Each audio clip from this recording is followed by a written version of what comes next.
I mean, the superpower that we've developed over especially the last 4 years, we've gone from a couple markets and a handful of cities into 700 cities. Hmm. As a business, we have become very good at entering into new markets, at finding new cities and understanding what Yeah. their dynamics will be.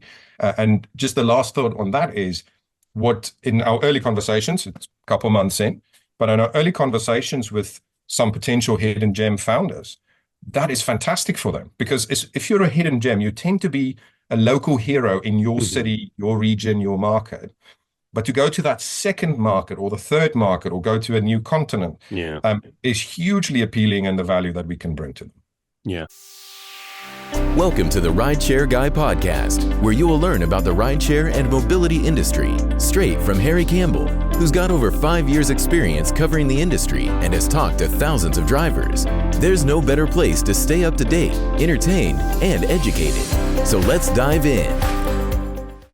Andries Smit is an experienced entrepreneur and investment professional and has recently taken on the role of Vice President of New Ventures at inDrive. In his capacity, Smit leads the New Ventures unit focusing on investing in companies that challenge injustice, show potential for global expansion, and are in the post-seed to pre-Series A stage. With a background in key strategic roles at major corporations such as Morgan Stanley and Aviva, Smit brings a wealth of experience to the new venture. Under his guidance, inDrive aims to support startups in emerging markets, fostering rapid growth and positive community impact. Andries, how are you doing today? Oh, fantastic. Thank you, Harry. How are you? I'm doing well. So you're coming to me from London, is that right? That's correct. All Cold right. and windy. Cold and windy, and well, we really are polar opposites because I'm here at the beginning of my day and it's sunny and bright here in Los Angeles. But I think I'm hoping the melding of the two opposites will create a great interview. Let's do it. Awesome. So, inDrive has made a lot of noise in the United States recently because they launched in Miami, and we've actually covered them and had Adam Warner from inDrive on our Show Me the Money, our popular weekly live show, Show Me the Money Club. And I have to say, there was a lot of interest around this interview, around the clips that we posted, and it seems like the company is doing really well in its US launch, but apparently it's an even bigger player on the global stage. And I guess because I'm so focused here on California, I didn't realize that. So tell me a little bit of background about inDrive, like what's it known for more broadly, and especially for those who might be more focused on their US operations, like what is it doing around the world as a company? Absolutely. We're one of the best kept secrets in the mobility world. Ooh, I like that. inDrive has got a fantastic heritage and actual founder story. Hmm. We started a few years ago in a town called Yakutsk, which is the coldest city on the planet where people actually live. Okay. And it was on a very, very cold, particularly cold New Year's Day where, the taxi drivers or the local taxi company started charging the inhabitants more and more and more because nobody wanted to veer outside. And our founder felt that this was a strong opposing force. Things shouldn't work this way. This is injustice in its Yeah. truest form. So inDrive was born out of that. And because we like to talk of ourselves as an underdog, it started from very unusual circumstances and unusual places and unusual founders. Actually, the company grew very quickly over the last 10 years. In the last 4 years, we've expanded from just a handful of countries into 46 countries, Well, over 700 cities. The app's been downloaded more than 200 million times and still growing very, very strong. Now, what is interesting, and to link it back to your question, because of our roots, we're almost exclusively in emerging markets, hmm. big in Latin America, Central Asia, Middle East, northern parts of Africa, and more recently in Southeast Asia. The specific launch you're referencing in terms of the US was one of our very first tests and steps into the developed market, and hence why we get this feedback quite a lot where people were quite surprised Hmm. who's this company and why are they here? What are they doing? Yeah. Well, and I think too, you also sometimes have this narrative, right? That, there's the joke, right? Oh, this is the best cup of coffee in the world, right? Like people obviously tend to exaggerate or use hyperbole. And I think I've seen one of the InDrive marketing lines is something about the biggest mobility app or something like that. And, so I might have glanced over it at first, but then once you started operating in the US and I started doing a little research, I said, oh, there actually might be something to this. And it sounds like the fact that it's in so many emerging markets, like, LATAM and I mean, I think Mexico City and Brazil are two of the biggest rideshare markets in the world, but you're right, they are sort of under the radar unless you're in that world. So it sounds like that's kind of the main reason why you have such a large presence, but maybe the brand isn't as well known in, Western Europe or Western countries. Yeah, not yet. Not yet, I know. And so we're looking to change that and get the word out, right? Absolutely. But one of the things that we are very proud of is the fact that our model is slightly different than the typical mobility platform. We offer a bidding system, so the passenger and the driver can pre-agree the fare for the specific trip. It also allows drivers to pick passengers and vice versa. What we've noticed, and especially in emerging markets, that's been a big part of the appeal, where both drivers and passengers feel a lot more empowered to do their business together. Interesting. Yeah, I'm curious to see how that will translate to the US and sort of who, it's obviously a little different, very different experience for passengers, but I think drivers definitely like the idea of, saying, hey, here's what I'm worth, right? Absolutely. So how did you come across, before we dive into the investment side, how did you come across inDrive? Because it looks like you've been with the company now for a few months in this role, but before you looked like you were sort of more of in a typical venture role. Yeah, absolutely. And, I must disclose I live and work in London. So because inDrive doesn't operate here, I had a very similar experience to you where the company was unbeknownst to me. And then when I started digging and I realized how big this was, Yeah. And then a company at the same time, we launched into South Africa, which is where I'm from.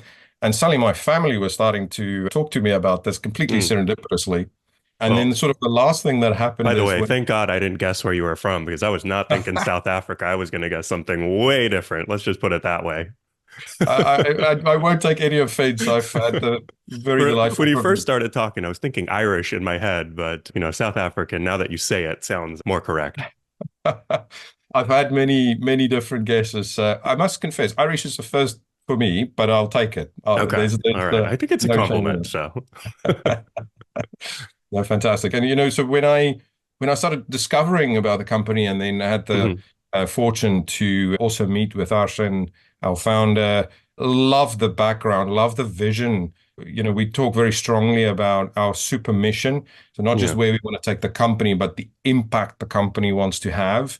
And that just resonated with me through and through. This fight against social injustice is so important to us, and really trying to make it better for especially people in emerging markets. I always, I had the good fortune of living in an emerging market, working there, and then seeing the other side. And it really does feel like an injustice. Why can't you have access to the same services and the same, governmental structures and the same businesses and so forth? I mean, basic things like, ordering goods delivered to your door is still, not even available for most people in some of these markets. Got it. And I guess on that mission and impact of inDrive, how would you sort of define it, in a quick sentence or two? Is it getting, mobility access? Is it getting, ordering access? What is the kind of focus there, and where do you think the opportunity is? I'll put it one above that. I think it's getting equal access. Economies might not allow that things be perfectly equal always at any given moment, but that's what we're going to strive for.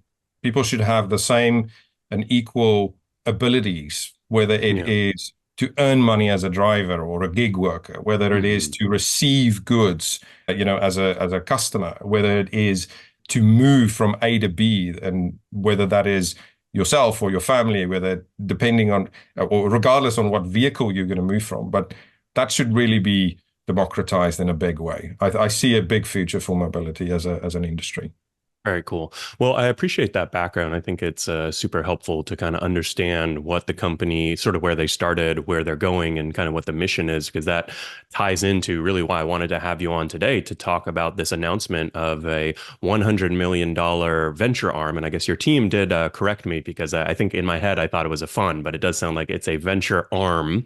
And so maybe we could start there and talk about, the kind of logistics of what it is that you guys announced and, sort of some of the details there.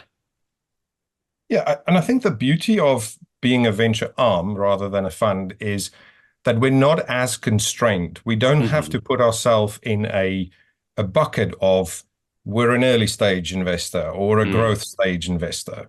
I don't have to be pigeonholed by the ticket size that we can or can't do. Yeah.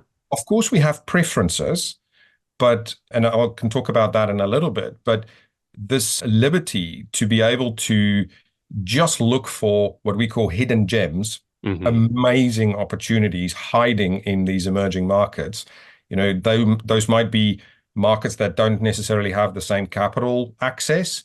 Yeah. It might be founders from different backgrounds that are not necessarily plugged into the VC world or the capital world. That breadth of our mandate really, really helps us to unlock these opportunities. Got it. And, I think the corporate venture arm, especially I feel like in the mobility world, I mean, maybe because that's what I study, is I would say typical. I'm thinking in my head, BMW iVentures, I think is one. I'm sure maybe Toyota has one. I think I've seen others. Now that I'm thinking about it, I can only name one, but I feel like they're out there. So how common is this model? And I guess also like, how have they fared in the past? Like, has this gone pretty well? And is that why everyone's doing it? Or is it, people do it because everyone else is doing it? I think I can't comment on others' performance. That is really for them to speak to. But I think that we have to distinguish between companies that are large incumbents doing more a traditional CVC kind of role. Lots of times, and I can only pick on my own experience, that would be done to as a learning about the market and observing trends and almost hedging your bets. I'm not doing the whole concept and objectives justice, but that tends to be quite an important objective. Yeah. Whereas in contrast, for us, we are still a very fast growing, dare I say, scale up ourselves. And therefore, it is not so much about having large portfolios of minority investments. Of course, we will do that as well. But we also have the opportunity to acquire and scale companies, actively work with them, and even acquire them in due course. I mean, the superpower that we've developed over especially the last 4 years, we've gone from a couple markets and a handful of cities into 700 cities. As a business, we have become very good at entering into new markets, at finding new cities and understanding what their dynamics will be. And just the last thought on that is what in our early conversations, it's a couple months in, but in our early conversations with some potential hidden gem founders, that is fantastic for them because if you're a hidden gem, you tend to be a local hero in your city, your region, your market. But to go to that second market or the third market or go to a new continent is hugely appealing in the value that we can bring to them. Yeah. So I'm guessing that, they may have looked at the other option would be, to sort of build it on your own within inDrive. You mentioned, it is a fast growing company. It is a startup. Like, how do you think about, I guess now you have this sort of venture arm, right? I mean, there might be opportunities where it's like, hey, we're looking at a company, or maybe we already are doing something on our own. Like, how do you kind of think about the two at this stage of the journey for inDrive? Yeah, this is a great question. And it's something I wrestle with a lot. In my previous roles in insurance, we did a lot of venture building, if I can use that as a catch-all phrase for internal development. And then more recently, I also worked with one of Europe's larger venture builders. And the reality is that venture building does take longer than investing and or acquiring companies. Of course, if you have some particular internal insight or knowledge, something distinctive or that gives you a unique competitive advantage, then yes, for sure, you should do venture building. But you then should be honest with yourself. The route to 100 million revenue is 4 or 5 years away, right? And that is if you're really on it and driving hard. Whereas the alternative, an acquisition or an acquire to scale and buy strategy could allow you to achieve some of those metrics much faster, depending on the growth. It also allows you to proliferate your strategy in different markets at the same time. Whereas if you're going to do venture building, you'll do the classic start in one market and then drive it out. Yeah. So let's talk about some of the, I guess, I don't know if there are results just yet, but I mean, has inDrive made acquisitions or investments kind of before that led up to this? And, maybe we could kind of share some of the examples of those or, companies you're looking at or, generally whatever details you can get into there. Yeah, absolutely. We've made one investment slash acquisition in the last year. It was Hmm. towards the end of last year, a company called Master Delivery. We brought that into inDrive. It's now one of our verticals Mm, for inDrive Delivery is the rebranded version. And it's cool. growing much, much quicker than what it was on its own. Yeah, We don't disclose those numbers as a private company, as you would expect. sure. However, that was really the birth point of the realization that actually, Hmm. if it's not a cold start, if there is already momentum, if there's already great talent and founders as part of a journey, then the value that we can bring into those is really, an accelerant to both them and us. And that was what led to the creation of New Ventures, the arm that I now lead. Got it. So, like specifically, if we were to look at this acquisition of a company like Master Delivery, I'm guessing that they're operating in one or two markets, and then they come into inDrive. And where do you think they're getting the kind of main value? Is it expanding vertically in that market and just getting a lot more customers, or like you said, now they're entering in multiple markets, or is it a little? I guess if you had to pick one or two things, like where is the biggest value coming from bringing them into the inDrive platform? I guess It drivers is too. There's a lot of areas I guess you could leverage, right? absolutely, and again, that's the beauty.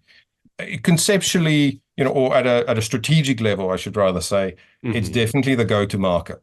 Got Whether it. that is a second market, or whether that's a second city, or whether that is just really improving your own marketing capabilities, branding capabilities, and so forth. That would definitely be the number one I would call out.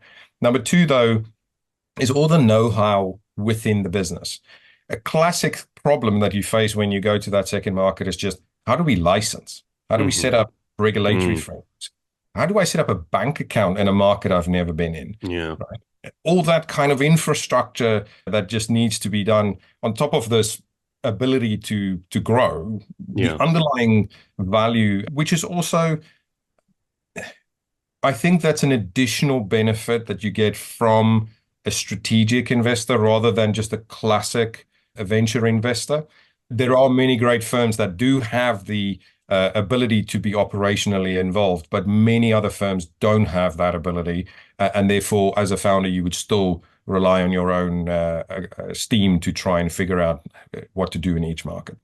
Yeah, I think it's funny that I asked you, what might be the one or two thing, and then I started thinking in my head. I mean, there are a lot of areas I didn't even think about the sort of logistics, especially when you're in emerging markets and you're going from I imagine that launching. There's emerging markets are already sort of well known for their issues with regulatory bodies and kind of waiting in lines, that type of stuff. But a lot of interesting synergies, and I do feel like we work in the U.S. With a lot of companies who want to partner with the top platforms, whether Uber or Lyft, DoorDash. And I kind of always joke that obviously it's a great idea because you now are getting free customers, free lead gen. They put you in their vehicle marketplace, and now, every driver they sign up, if they don't have a vehicle, they go and see one of the four vehicle options. So if you're one of those partners, you're getting free lead gen. I remember specifically there was an advertising company that ended up doing a big partnership with Uber, and this was a few years ago. And I remember they raised a $21 million round after they partnered with Uber. And I'm like, wow, so that's about how much that partnership was worth, right? It can be really valuable. So it seems like, when I started researching this idea, this venture fund from you guys, I mean, like on paper, in theory, it sounds like a really good idea because there's so much value that you can create by partnering with companies. Like you might as well kind of own a little piece, especially if they're like a high growing, fast growing startup, right? Absolutely.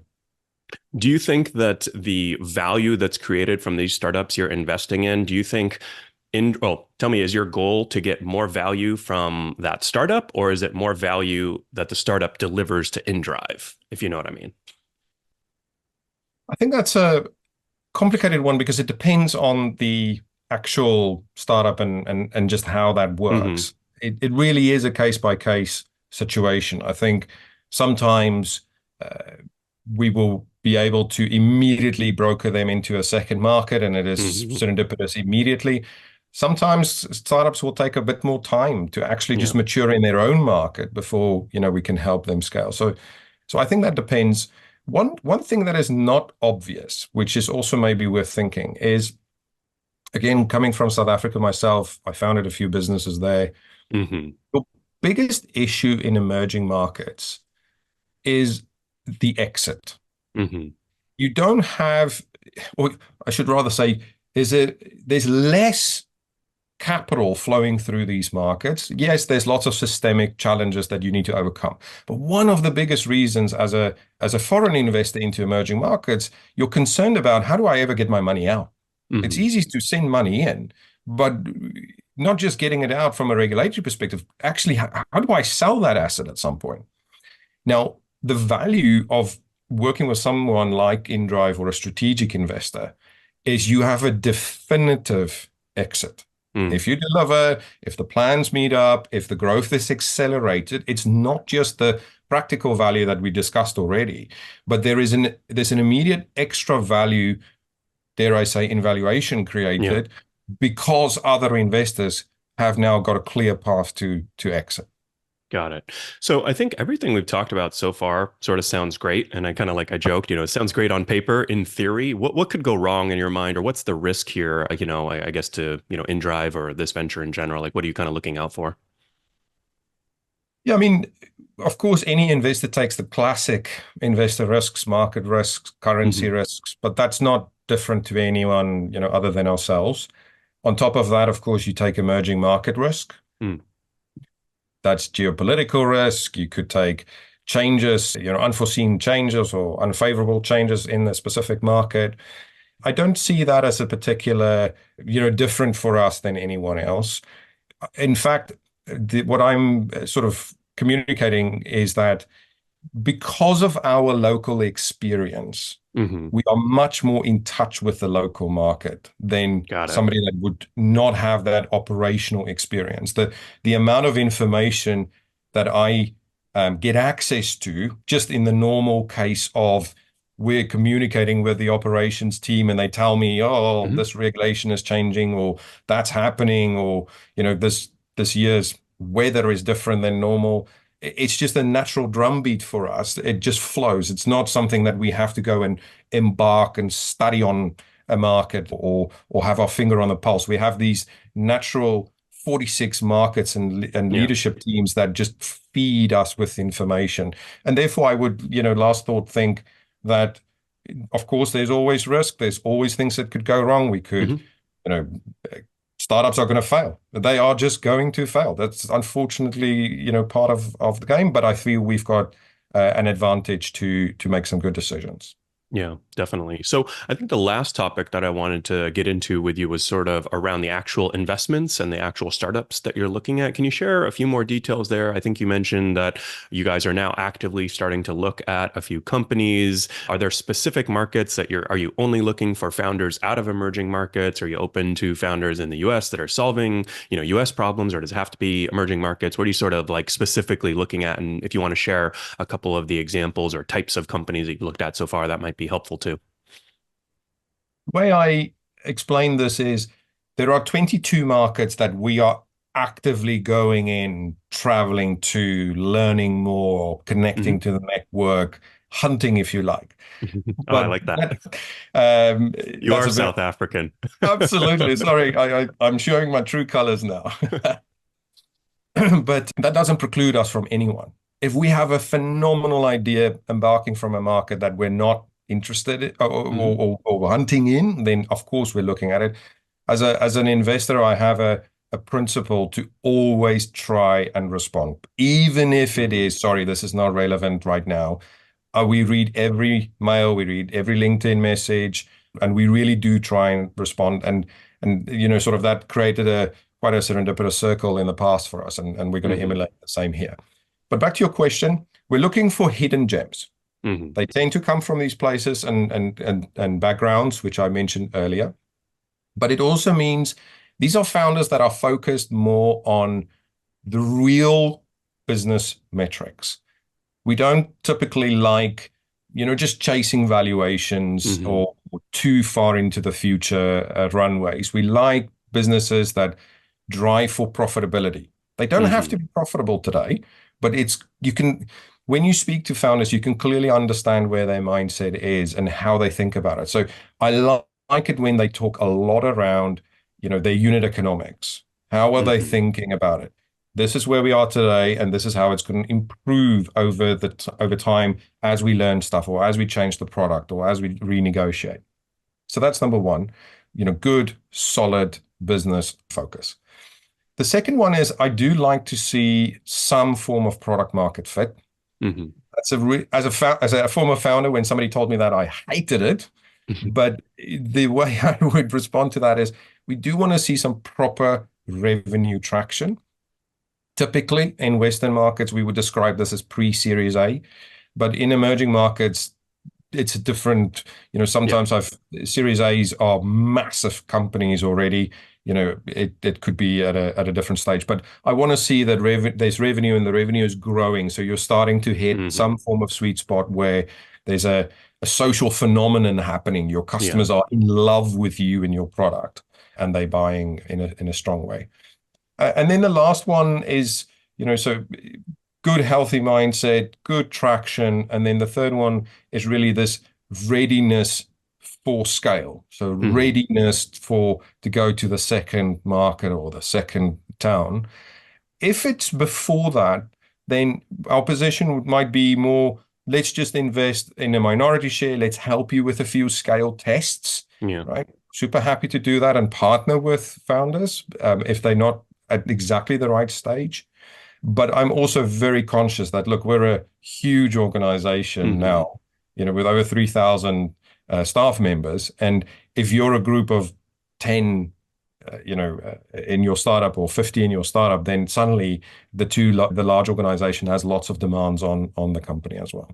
Yeah. Are there a few examples of companies that you've looked at so far, or, sort of categories that you're looking at? Yeah, categories. There are some obvious ones, some adjacent verticals, looking quite closely at things like micromobility, looking at delivery, as you would expect, looking at B2B, seeing quite a lot of that, seeing also a lot of aggregators in many verticals. That is quite interesting. I'm also sort of the last category that is maybe a bit too much at the moment is fintech. I'm seeing so much fintech that is trying to lean in, but unfortunately, I'm seeing quite a lot of the same fintech. Something playing with ID verifications. I'm seeing a lot of attempts to underwrite. Not seeing a lot of differentiating there. I would be super interested if there are companies that are truly doing something unique or different. Then that would be quite refreshing to have a look at. Got it. Yeah, I think what we've seen in fintech space, especially in the US, is, I kind of always joke the most popular driver product of all time has been instant pay, right? So you do a job and then the money comes to your bank account instantly, right? So there's all these companies like Branch and Every that have basically, they're setting up digital wallets for their workers. And, I think it's kind of interesting use case too in the emerging markets where maybe people don't have a bank account, right? So it's like, hey, this can be your bank account. So I think that is interesting, kind of looking at like some of those segments you mentioned, like delivery, for example. Sounds like you already got a delivery company into the ecosystem. So what might be something that you would be looking for in delivery? Would it be, something that helps drivers or the process? Like what would be something specifically in delivery? Yeah, for that one specifically, because we've already acquired something and we've learned so much, and actually that business now is in 2 markets. What we've learned is parts of the model that we really like. We've learned parts of the model that are, of course, hard and that you need to optimize for. Now, the interesting thing there is we could get to a situation where we can bolt on further scale. If we find companies that are very similar, but in different markets that could be complementary, that is an interesting strategy. I'm not saying that's the one we're going to do, but that is definitively something I'm thinking about. Of course, in that space, there's a lot of inefficiencies.